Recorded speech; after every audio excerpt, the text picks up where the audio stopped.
ថ្ងៃមុនទេបងពេលជួបម្ដងបងធ្វើប្រងើយឬមួយក៏បងអស់ចិត្តទៅហើយមេតាបងឆ្លើយប្រាប់ស្រីឲ្យដឹងផងមើលណព្រះច័ន្ទនៅរាំងដដែល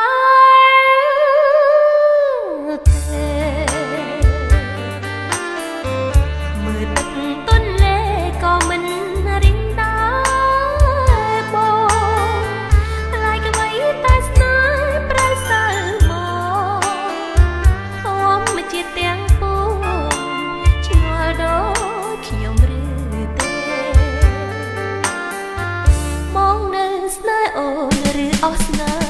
ហាបើអស់ស្នេហ៍ហើយឆ្លើយទៅផ្ដល់លឹងរឿងអ្វីហេតុអ្វីបានជាបងខឹងរូបអូនបងលែងសំឡឹងអូនតាំងទ្រូងណាបងអើយស្ដាយណាស់បើសិនបងបែកពីអូន